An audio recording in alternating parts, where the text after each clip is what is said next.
right. Hi, everyone. Thanks for coming. This is the WordPress Naperville Meetup, April 2022 Meetup. And today we're talking about filtering content with FacetWP. I'm going to share my screen. You can type questions into the chat window, or you can just sing out when you have a question. And we do have a WordPress Naperville Slack if you would like to join our Slack channel, where we mostly just complain about plugins and help troubleshoot each other's sites. Just put your email address in the chat window and we'll get you invited to our WordPress Naperville Slack channel. And I need to share my screen. Okay. Everyone should see my slides, and I'm just gonna do them like this, because if I do a presentation, I won't be able to see my other browser windows. Can everyone see my slide? Title slide first. Yeah. Great. Okay, so we're filtering content with FacetWP. And when I mean filtering content, let me show you real quick an example on the FacetWP site.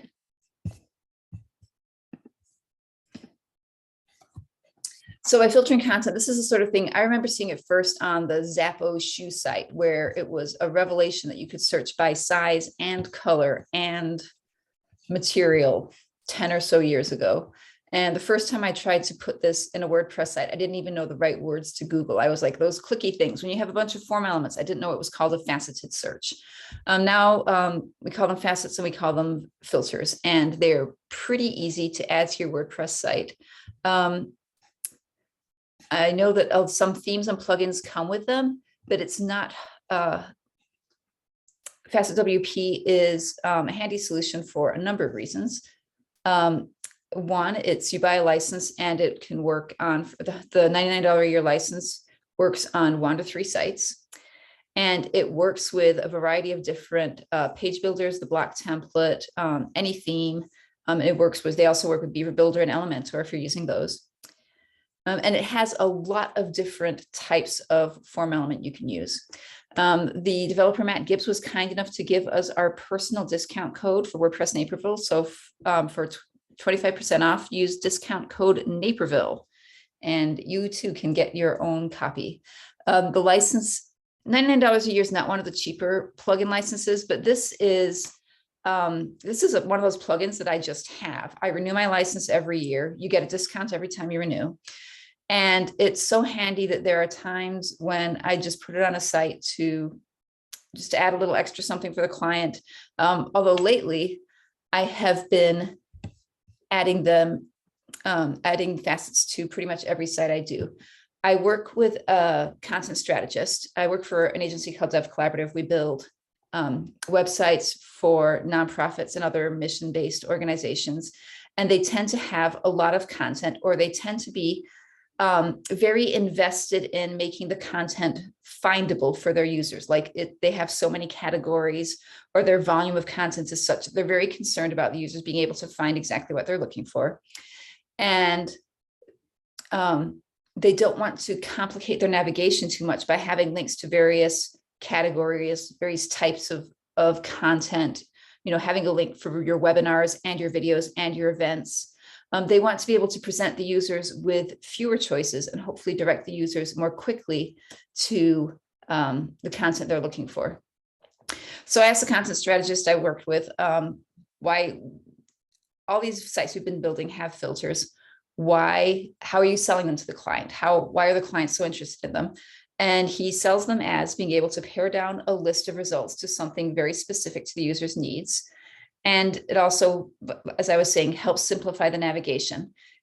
He said that the fewer choices there are, the easier it is for the users to make a choice. So it seems a little counterintuitive, giving the users, if you have this happens with my clients a lot, if you have a lot of content, the impulse is for a lot of clients, the idea that all the content is important, everything is number one, everything should be visible right off the bat. And as a user coming to the site, that's overwhelming. So it actually helps users if you can limit the choices they see and then give them control over the choices they make.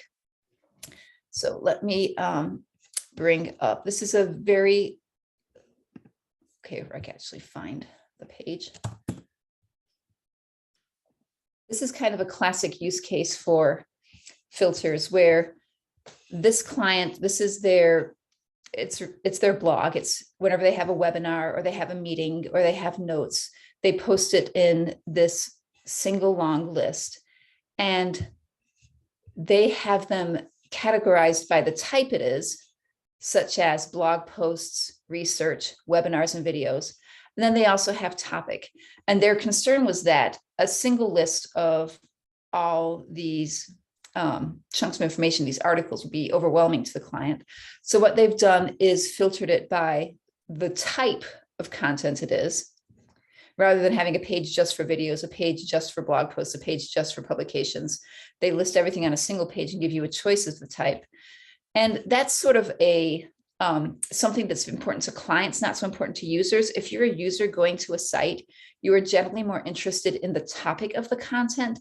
And it's kind of, it doesn't matter to you so much whether it's a video or a blog post or a webinar. You want to find something that addresses the information you're looking for. So the topic filter is the more important of the two filters here. Let me get everyone in a grid view so I can see you all. There we go.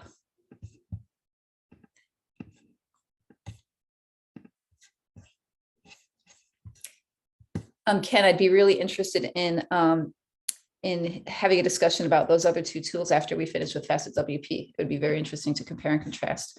So just a real brief example of how this works. As you guess, you check a checkbox for the things you're interested in. You can choose a type, you can choose a topic, you hit apply, it filters it down. You can filter further. One of the options that FacetWP gives is to show you how many results you can expect when you make each choice, which is pretty nice. Although if you have fewer choices, it's probably kind of embarrassing to the client to, you don't want to filter 10 blog posts and act like it's a whole lot. But if you have hundreds of blog posts, as some clients do, it's really nice to be able to demonstrate where the focus of your content is. The reset button also comes with FacetWP, and the styling was done by a professional designer who is not me, so I will not be showing you how to style things with a nice green background. The various types of filters that come with FacetWP, and there are many, are basic ones are checkboxes, dropdowns, F-select, which is a dropdown where you can start typing in what you're looking for. If you have like a list of like 30 categories and you just start typing in, it'll narrow it down as you type, sort of an autocomplete. A simple autocomplete, which is a bit like a keyword search. It doesn't search the entire post. It's good for searching like, again, searching taxonomy, searching category names. And then there's things like sliders, maps. They have a color picker. They have a date picker.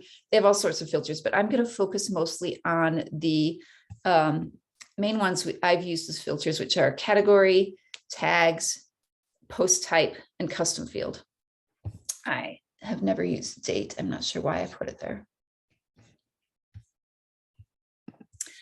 One of the things I really like about FacetWP is it works with the site you already have. You don't have to choose a theme, or you don't have to start from the beginning of the site with a plan for how you're going to do your facets. You can inherit a site and then just apply FacetWP later. And it's very clever. It looks for the query that's on the page. So by a query, I mean the chunk of WordPress that produces a list of posts. Whether you are making your list of posts with a standard WordPress archive, like a category archive or a blog page, or whether you're using a block, or whether you're using something in one of the builders, FacetWP will detect whatever it is that's making that list and just sort of insinuate itself in there and go to work right in the mechanics of your site without you having to do a whole lot of extra work to get it in there.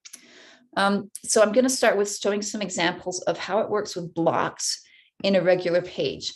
And this is using the Gutenberg block builder, which we have been adapting to since 2019, and I keep getting better and better at it. So starting with Fairbanks Center.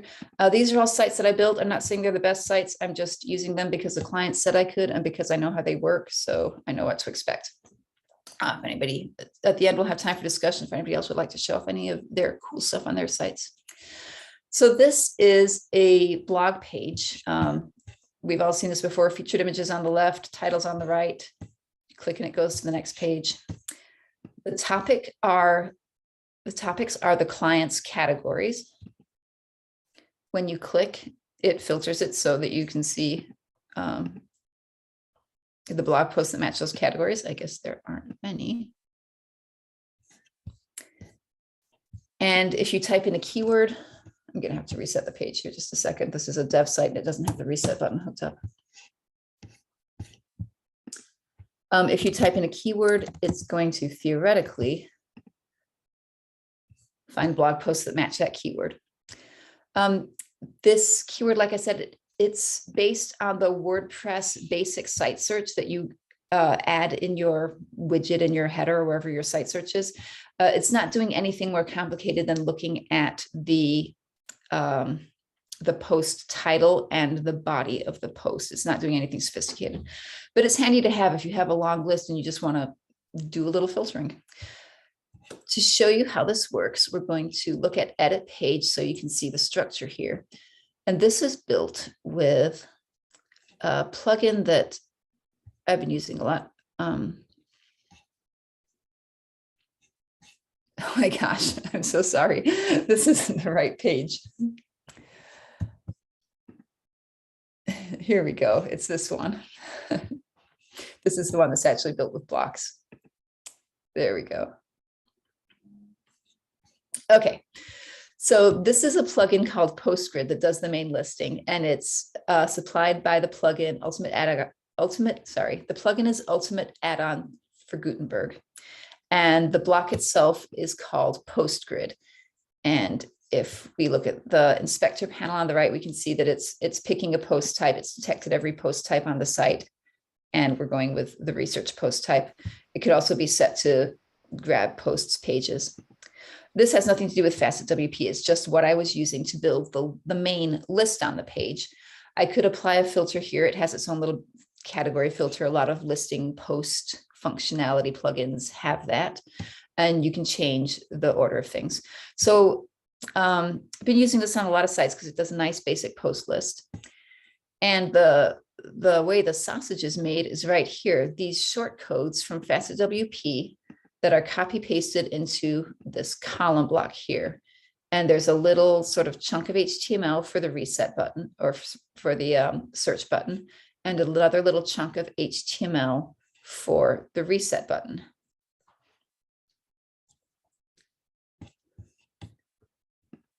So again, here we see our three short codes, our search button, and our reset button. Now, in the first example I showed you, you saw probably that the page reset itself as soon as I made a selection. It's using Ajax. And that's a setting. I believe you can disable it in FacetWP. We usually have it set. But for the keyword, you do need to have the search button there because it doesn't know you're done typing until you hit search. So for keyword, you have to finish typing and hit search. So for that reason, we always just put keyword on the right. So the search button will sit next to it and look nice rather than having a random search button in the middle of our column layout. And the reset button, which is also supplied by FacetWP, simply does a JavaScript reset on the page, takes everything out of the URL. You can see that the actual name of the category is going up in the URL to serve as an argument for the query as a parameter that's being passed. And the reset takes all that out. Any questions on this so far? Next, we're going to go look at how this looks on the back end. Okay.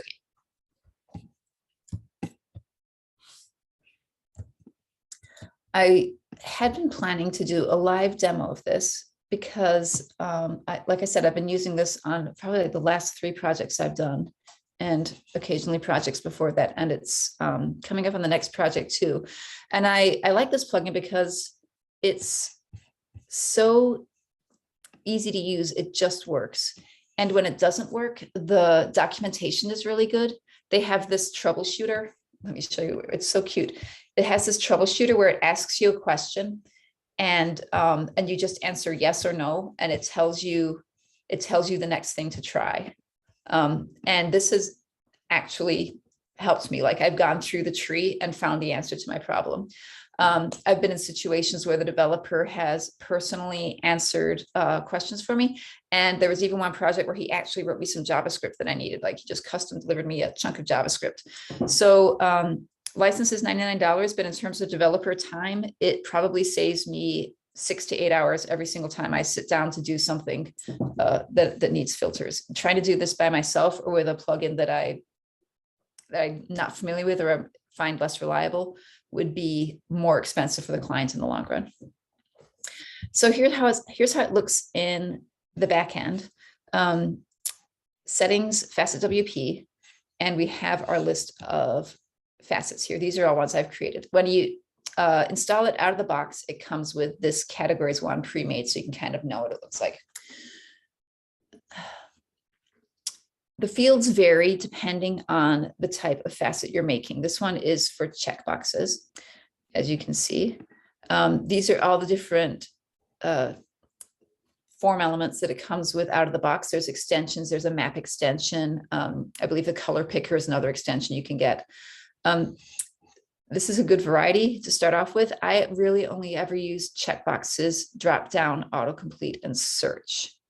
I have used Slider in the past, but not for several years. And pager is the pagination. Because it takes over the query, you do need to insert a pager after whatever you build, because the WordPress pagination may stop picking up on what's going on the page. The data source, so you pick your facet type. You want to do checkboxes or dropdowns. Let's change this to a dropdown. Dropdowns are nice. You pick your data source. And this is where it starts getting really clever. It detects everything that's going on the site. This site has Advanced Custom Fields Pro on it. So there are all these different sorts of things that I usually just scroll past. You can really get into the weeds looking at all the different things that are configured on your site. We come down here to posts and we see things that are more part of WordPress core. Do you want to search a facet? Do you want to search by what type of post it is? The post date? That's it's silly to put a post date in a dropdown because you'll just get a giant list of dates. That doesn't make any sense. Skip past that. Post title, again, you're just going to get a giant list of post titles in a dropdown. There's probably a use case for that. I've never run into one. Or you could have a dropdown full of every post author on the site.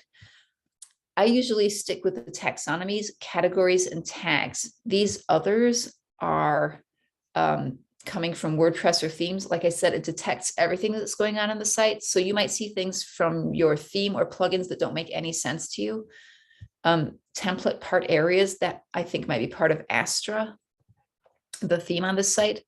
And these two I know are, this one's coming from the event calendar plugin, and this is a custom taxonomy. And then again, more things that it's pulled from the database, custom fields that I don't recognize. I don't know what they are, things coming from the event calendar. So a lot of this is stuff you can just sort of ignore it if you don't understand it. Pardon me, Claire. Yeah. Claire, does it allow you to create facets for images at all? I think that might be that's a good question, because media is a post type. Okay. I've never tried it. And I know they have a color picker as one of their choices. And what would that work on except on a media? They will also work with WooCommerce. Sometimes there's color pickers for variations presented as color pickers. Yeah. Possibly. Yeah. And I know if you have WooCommerce installed, it'll pick up on products as one of the post types. So it might be images. I've never tried it though. It's an interesting question. So, sorry, do you have? Typically, for images, sometimes there's a plugin called Happy Files that allows you to put your images into folders, and that can be utilized. Sometimes it can be utilized with the Grid Builder faceting plugin. Cool. It's similar to FacetWP. Grid Builder WP allows you to use happy files to organize your files and then present the media that way. Okay. That's pretty neat. Yeah. What's the use case for that? What do you use it for? Are you selling images? No, if you wanted to, instead of setting up different portfolios, you could have your portfolios organized by, by type, and display pictures that way. And you can pick which categories you want to have in the filter and limit it to those. And so you could have the different galleries or slideshows that way, Yeah, that makes a lot of sense for portfolio or for a designer or someone who's dealing with a lot of visual content. Yeah, it's kind of fun. Let me see. Real briefly, what you can because it's a category drop down, there's different options. You can limit it to just one of the parent categories. Value modifiers allow you to exclude or include particular categories. You would just add them to this field here. Hierarchical, it'll show you the sort of nesting structure. And sort by highest count. I never sort by highest count. I always sort by display value, which is the name of the category. I like it to be alphabetical. Count will tell you how many, count is for checkboxes and categories. A number of the facets use count, and it tells you how many will be in the dropdown. Let me see if. And I've switched to checkboxes, so it's showing us more choices. Checkboxes show ghosts. Ghosts are when the facet is generated, it knows how many results there are for each option that you could choose. So it will automatically not include anything that there are no posts matching.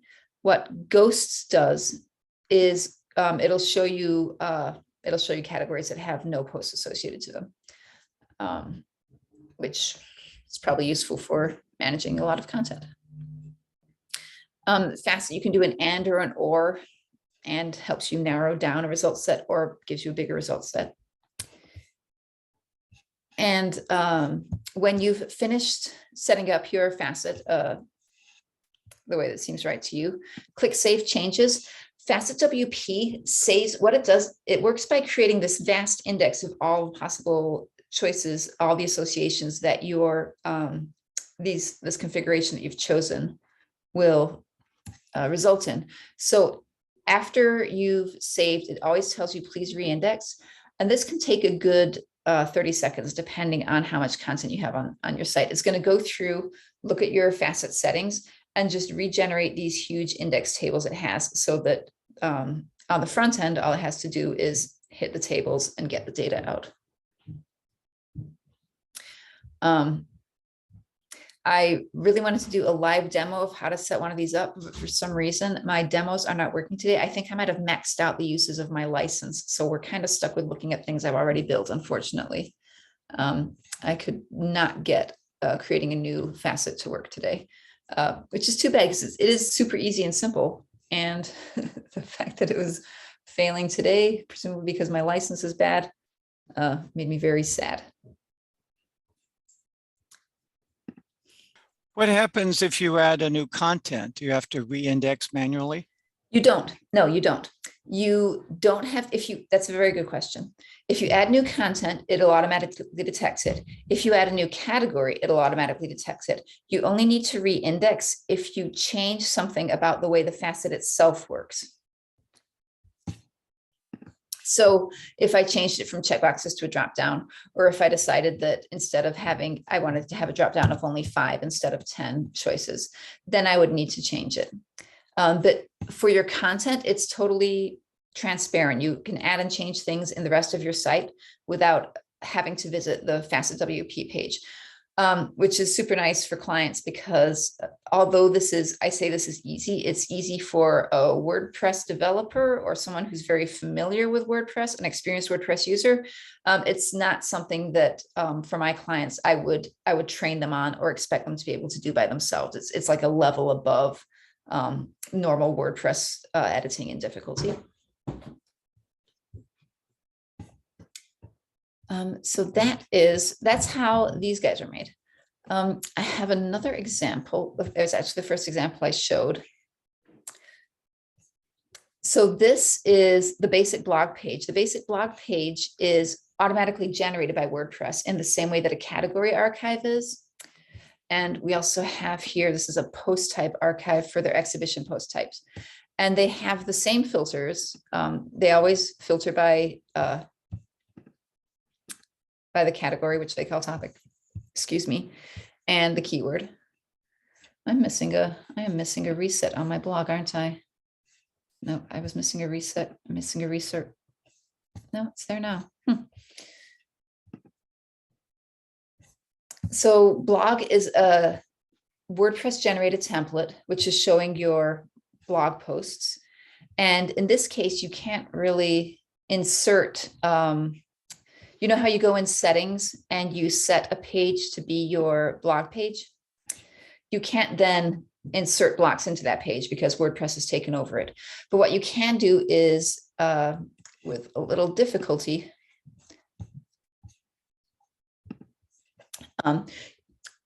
you can add the code to display the facet in your child theme. And if you go on the FacetWP site, I'm not going to get into this now, but it will give you snippets of code that you can copy paste into your WordPress child theme or into your functions PHP. And the process is pretty much the same while you're setting up a facet. Where'd we go? Settings, FacetWP. The process is the same as you're setting up the facet. The thing you need to get is the label of the facet, which is this guy right here, highlighted.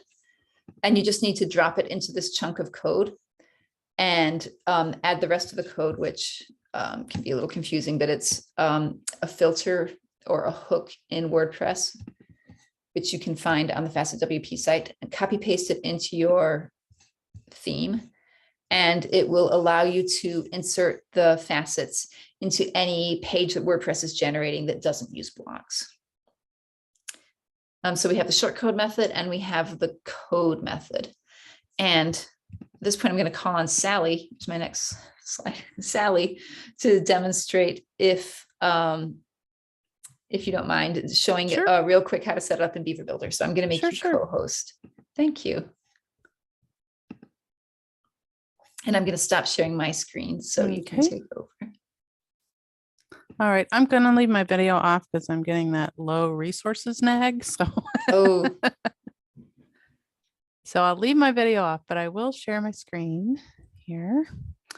And this is a site. This is the dev copy, but this is a site. You guys are looking at the admin panel, right? Yes. Make sure I shared the right thing. So this is a site that it's essentially an online library of information. And this is just the demo. This is just the post we started with or the dev so that we could build the site. And as you can see, we've got 216 items. There's since been other ones added. So a little background, you can see I do have some custom post types over here for podcasts and videos because they had information as video, they had it as written posts, and they had it as podcasts. And originally they wanted to kind of bring it all in that way. And because they had podcasts in, I think like Podbean or something like that. And then they had videos in Vimeo, and then they had videos in YouTube. To bring all of that in and make it all play nicely together can be done, but it was going to be really expensive. Mm-hmm. So it was going to take a lot of custom coding to do that.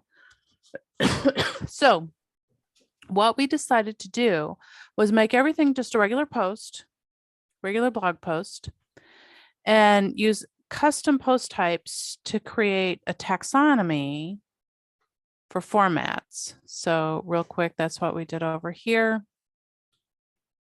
We use custom post types UI to make a custom taxonomy. So it's a little slow. Okay, that's not bad. It's loading a little faster now. And we just called it format and made it appear here in the blog post. So we can see we've got video, we've got text. And I think at the point we were building this, we hadn't added the podcast posts. But anyway, So that's what we did there. So when the person managing the site creates a new post, that's just one of the checkboxes they do over on the right-hand side. They can set the category, they can set the tag, and they set the format. So also, we have a large number of categories because this is kind of like an online library. And so to set up facets with all of these categories and then the other ways they wanted to be able to sort and parse it was really overwhelming for a user to come in on that site. It's like looking at everything on Amazon at once. It's just a little much to all look at once. So what we settled on was creating archive pages for different categories.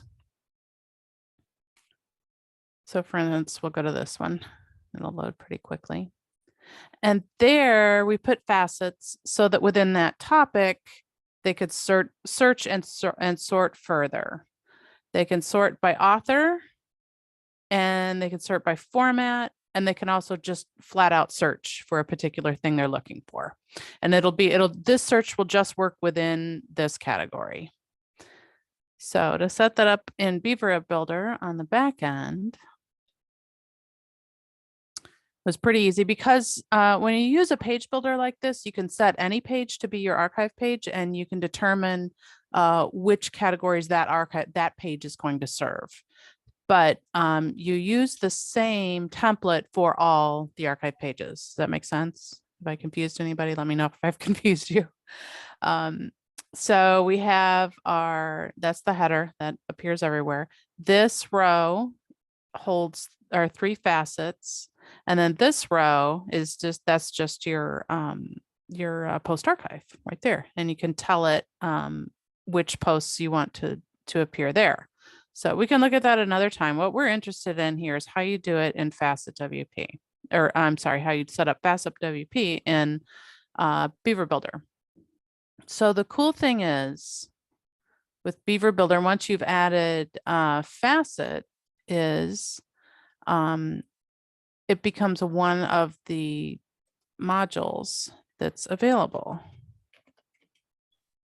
So you search that, and these are the FacetWP modules that it sets up right away for you. So you just take the one you want and drag it over. So we'd take a facet and drag it over and put it where we want.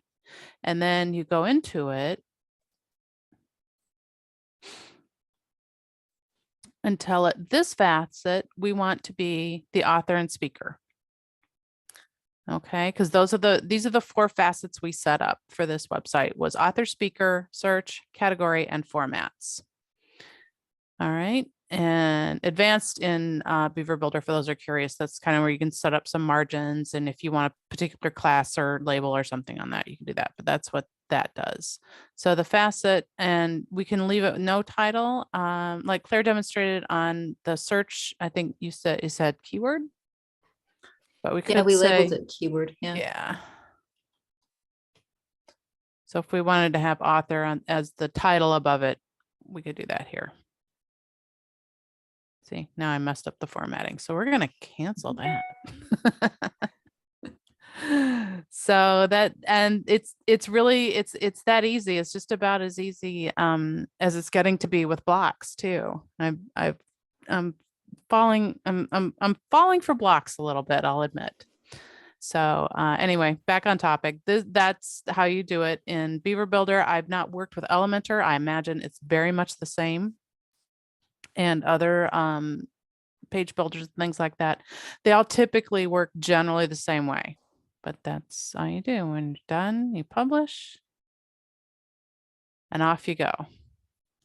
I should refresh that page because now we're cached. My mistake in there. There we go. And so then it'll put it on your page, and that's all there's to it. Cool. Thanks. I like the idea of doing formats as a taxonomy. That makes a lot of sense. Yeah. Rather than trying to do different post types. It took us a while to get to that, knowing what the client wanted their users to be able to do. They wanted to make it super easy for users to find whatever they were looking for. So I was glad we finally settle on that. Well, and what's nice about it, if it's a taxonomy, you can just change it and amend it at any time. Whereas with post types, adding a new one is kind of a big deal.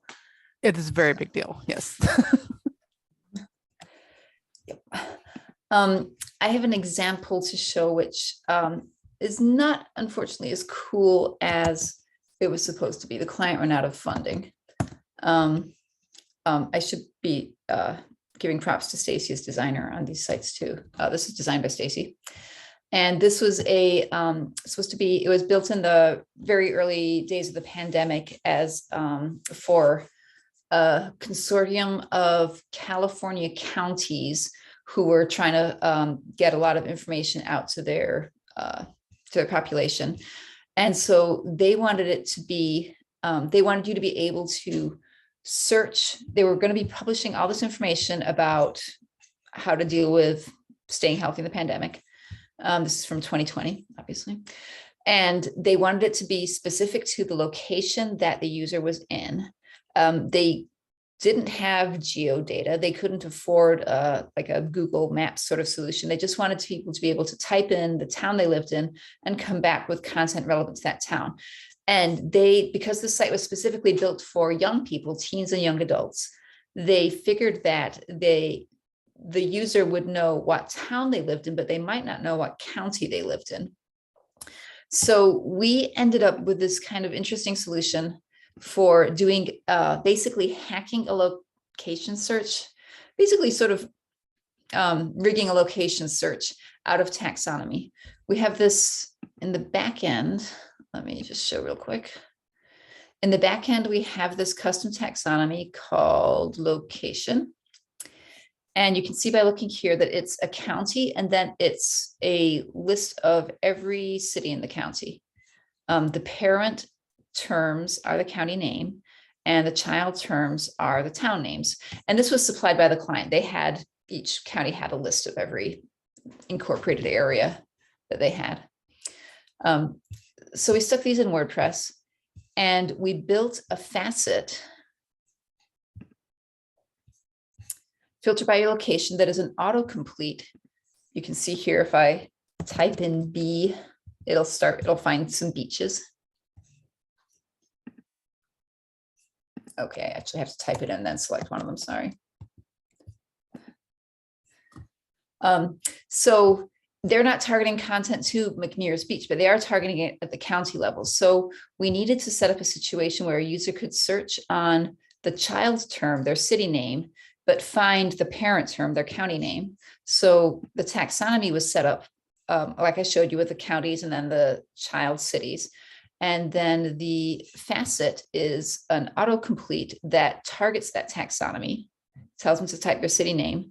The problem was that for any post, if it was going to be, and you can see this when you'll realize as soon as we go into the post screen what the problem is. If I want to address this content to everyone in Alameda County, I have to check about 30 checkboxes, which is no fun for the editor. They didn't have time to do that. So what we ended up doing was creating some JavaScript where you could, it was custom JavaScript where if you check one of these, when you save it, when you save the post, the FacetWP indexer automatically adds this post to all the taxonomy under Alameda County, or rather, sorry, it automatically adds all the taxonomy of Alameda County to this post. So it finds the child term that you checked, finds the parent term, and then adds that parent's entire set of child terms to the post. And this was, this is a custom JavaScript. It was actually supplied by FacetWP. If you look on their website and just search for the particular problem you have, in their documentation, they have a number of different situations that they have custom JavaScript solutions for. And if you email them and ask for help, they will help you pick out one and help you edit it so it suits your site. So that was super helpful for them, really appreciated, and let us deliver this this solution to the client, basically a location search, or at least one that meets their needs for a much less effort, much lower price, much more quickly than a fancier radius search, a geographic search would do. So that's an example of the kind of, if you start thinking in terms of information architecture and how to build things in different ways with taxonomy and custom fields, the example of the kind of flexibility you have with this kind of filter search. Real briefly, another project I have coming up is California again. They're going to have this website where they are tracking all the bills in state legislation, and they want to be able to filter the bills on whether it's active, on hold, whether it's dead. I think we're going to have a status for passed too. It's just not going to show up on their website after it's passed. And then this is going to be the autocomplete keyword search. And this is probably going to be a taxonomy here. And the content strategist I worked with has already been enthusiastically adding filters to all the wireframes to explain to the client that, hey, don't worry about how much content you have, how confusing it is when you're looking at a giant list of it. We can build an interface that the users can go to and figure out exactly what they're looking for with just 3 or 4 clicks. And that is it. I'm at my reference page where I link to the troubleshooting guide. Does anybody have any questions about anything we've talked about so far?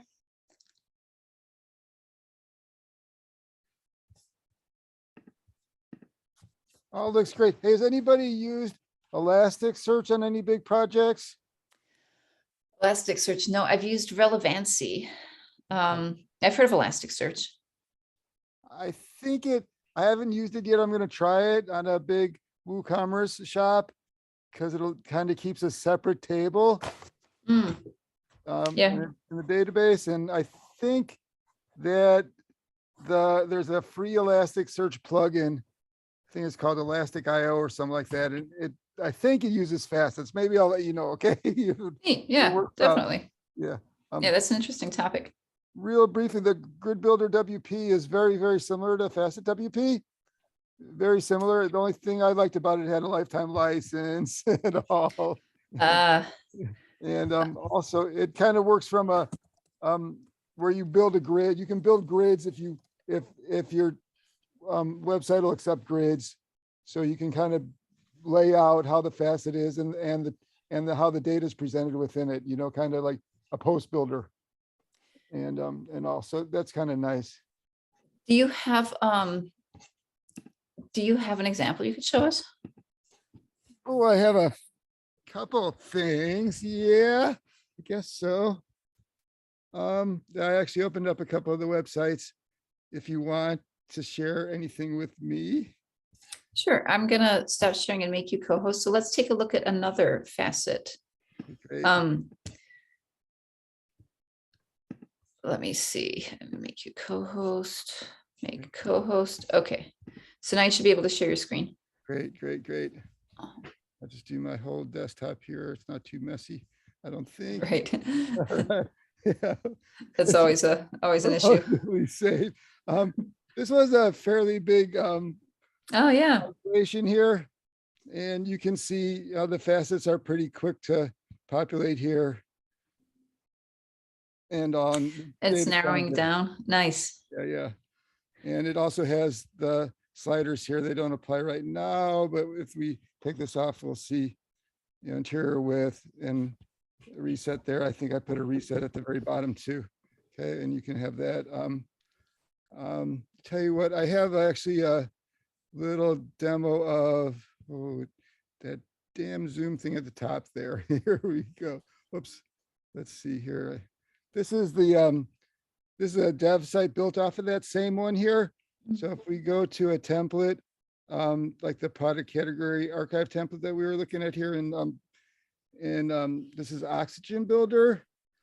And I don't know how quick this is going to load with all of this stuff going on, but while that's loading here, maybe we can look at Sam's custom acrylics here. This is the back end of the one that's using Grid Builder with images here. And so I set up a filter here, a facet to do this filtering for this one here. And here's presenting it like this, okay? Neat, okay. Here's acrylic cases, center rolls, custom displays for bread and other items, fruit stands, and you can show, this is pretty broad. So this is one way to present it that way. So this is a building it here in Beaver, I'm sorry, Oxygen Builder as well. Are those WooCommerce product categories? In this case here, this is using, these are image files, and this is using happy files. Okay, And if I go here to the admin here, and you go to. but I mean, the buttons you're clicking, that must be some sort of taxonomy. No, they're just the way I categorize the media library here with happy files. Okay. And I have the pro version. The pro version lets me do, parents. Okay. Subcategories. Yeah. I think the free version only allows you to have categories, but this is how the images, the media library is organized. And that's how this is being shown on the front end here. Okay. Okay, cool. So that's, I mean, it's basically a taxonomy that's applied just to your media library. Right. So that's neat. And you can also apply it to post or anything else in your, with the pro version, you can apply it to almost any other custom post type or any post type you want. Yeah. That's pretty cool. Yeah, it's pretty cool. Let's go to this thing at the top here. One last thing, see if this opened up here. Yeah, here. So this is just showing how these facets are just dragged in here by adding them and searching for Grid Builder WP facets here. Yeah. And then, yeah, they get this one having to get added at the bottom if you haven't really put them in a certain place. But anyways, this is Oxygen Builder here. And you can see this is a facet I've used for manufacturing, and I've using this, it's going to filter this post type grid here. Yeah. One thing I did want to show you that's pretty neat is this is that same front end here, is if we do this is the mobile view, I'm able to access the filters here, which is really nicely done. It looks great. Yeah. Yeah. So Are those fields for the product in WooCommerce? yeah, these are actually attributes for the products in WooCommerce. Okay. Yeah, these are product attributes. Neat. So luckily I didn't have to create the database. It was migrated from like OpenCart. And so all the attributes moved over, but it came out really nice here. So anyway, so there, and you can just, pick how many you want page, sorted, and the sort, I just don't have that many sorts right now, but anyways, that's a little example of using Facet Grid Builder WP. Grid Builder. Yeah. It's great. I'm going to make sure we put that in the notes for the talk, because that's useful to have an option. Yeah. And like I said, I'm going to try and do something with Elasticsearch soon on a bigger database thing. But this is, I kind of cheated here, and I used some templates by a company called, for Oxygen Builder, called Oxy Ninja here. And just, they have a couple products here, and one is their WooCore design set. So Oxygen Builder is pretty cool that you can, use design sets as kind of your templating process. And so I used this WooCore design set, and it was pretty chill. It worked out really, really nicely. It's great. All right. Yeah, it looks like you've got a pretty good niche going there of filtering products in shops. Not as good as yours, it looks like. I'm working on it. Yeah. Well, thanks for sharing. Wait, let me I think you can stop sharing, or I can like force you to stop sharing. Yeah, I'll there we figure go. out how to do There we go. All right. that. Yeah, it's definitely helpful to have a particular type of client that you address, so that you can like use the same skills over and over, rather than having to relearn everything for each project. Can't stop learning though. That's for sure. All the time, every day, usually by force, usually by troubleshooting. Well, I think we're about done with the presentation. Does anybody have any discussion? You're free to leave at any time you want. And I can also stop recording if there's no more questions specifically about FacetWP. Okay, I'm going to stop recording.